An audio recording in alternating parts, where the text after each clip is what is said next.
অখিল গগৈ ডাঙৰীয়াই কৈছে যে গৌৰৱ গগৈ ডাঙৰীয়াই পাকিস্তানলৈ যোৱাটো অপৰাধ হ'ব নোৱাৰে। বেসিক্যালি অখিল গগৈয়ে গৌৰৱ গগৈক এক্সপোজ কৰি দিলে যে তাৰমানে পাকিস্তান যোৱাটো সঁচা। এইটোতো অখিল গগৈ ডাঙৰীয়া অলপমান চালাক হয় নহয়।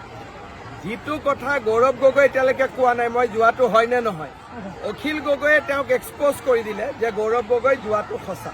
আপুনি পোনপটীয়াকৈ কৈ আছে যে গৌৰৱ গগৈ ডাঙৰীয়াই পাকিস্তান ভ্ৰমণ কৰিছিলে কেইবাটাও মোৰ প্ৰশ্নখিনি মই কৰিছো, উত্তৰ দিয়া নাই।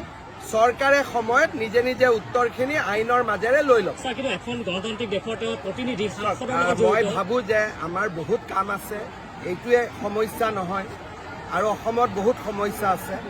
সংসদজনক আমি প্ৰশ্ন কৰিছিলো, তেওঁ উত্তৰ দিয়া নাই। আইনে তেওঁৰ পৰা উত্তৰ বিচাৰি ল'ব। ইমান আৰু মোক তাতকৈ বেছি সুধিব নালাগে, ইমানতে বিষয়টো শেষ কৰি দিয়ক। এইটোতো অখিল গগৈ ডাঙৰীয়া অলপমান চালাক হয় নহয়। যিটো কথা গৌৰৱ গগৈ এতিয়ালৈকে কোৱা নাই মই যোৱাটো হয় নে নহয়, অখিল গগৈয়ে তেওঁক এক্সপোজ কৰি দিলে যে গৌৰৱ গগৈ যোৱাটো সঁচা। আপুনি পোনপটীয়াকৈ কৈ আছে যে গৌৰৱ গগৈ ডাঙৰীয়াই পাকিস্তান ভ্ৰমণ কৰিছিলে কেইবাটাও মোৰ প্ৰশ্নখিনি মই কৰিছো, উত্তৰ দিয়া নাই।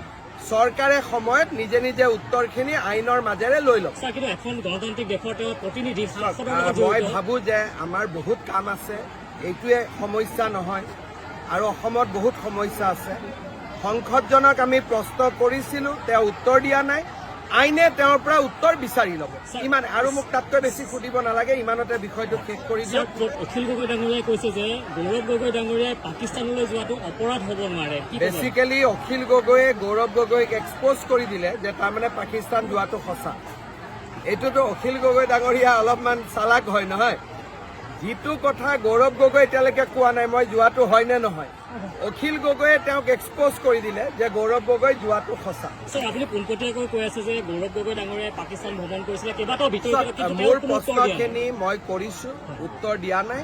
চৰকাৰে সময়ত নিজে নিজে উত্তৰখিনি আইনৰ মাজেৰে লৈ লওক। কিন্তু এখন গণতান্ত্ৰিক দেশৰ তেওঁ প্ৰতিনিধি মই ভাবো যে আমাৰ বহুত কাম আছে, এইটোৱে সমস্যা নহয় আৰু অসমত বহুত সমস্যা আছে।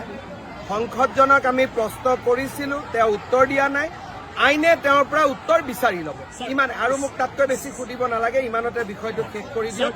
অখিল গগৈ ডাঙৰীয়াই কৈছে যে গৌৰৱ গগৈ ডাঙৰীয়াই পাকিস্তানলৈ যোৱাটো অপৰাধ হ'ব নোৱাৰে। বেসিক্যালি অখিল গগৈয়ে গৌৰৱ গগৈক এক্সপোজ কৰি দিলে যে তাৰমানে পাকিস্তান যোৱাটো সঁচা। এইটোতো অখিল গগৈ ডাঙৰীয়া অলপমান চালাক হয় নহয়। যিটো কথা গৌৰৱ গগৈ এতিয়ালৈকে কোৱা নাই মই যোৱাটো হয় নে নহয়, অখিল গগৈয়ে তেওঁক এক্সপোজ কৰি দিলে যে গৌৰৱ গগৈ যোৱাটো সঁচা। আপুনি পোনপটীয়াকৈ কৈ আছে যে গৌৰৱ গগৈ ডাঙৰীয়াই পাকিস্তান ভ্ৰমণ কৰিছিলে কেইবাটাও মোৰ প্ৰশ্নখিনি মই কৰিছো, উত্তৰ দিয়া নাই। চৰকাৰে সময়ত নিজে নিজে উত্তৰখিনি আইনৰ মাজেৰে লৈ লওক। কিন্তু এখন গণতান্ত্ৰিক দেশৰ তেওঁ প্ৰতিনিধি মই ভাবো যে আমাৰ বহুত কাম আছে, এইটোৱে সমস্যা নহয় আৰু অসমত বহুত সমস্যা আছে। সংসদজনক আমি প্ৰশ্ন কৰিছিলো, তেওঁ উত্তৰ দিয়া নাই। আইনে তেওঁৰ পৰা উত্তৰ বিচাৰি ল'ব। ইমান আৰু মোক তাতকৈ বেছি সুধিব নালাগে, ইমানতে বিষয়টো শেষ কৰি দিয়ক।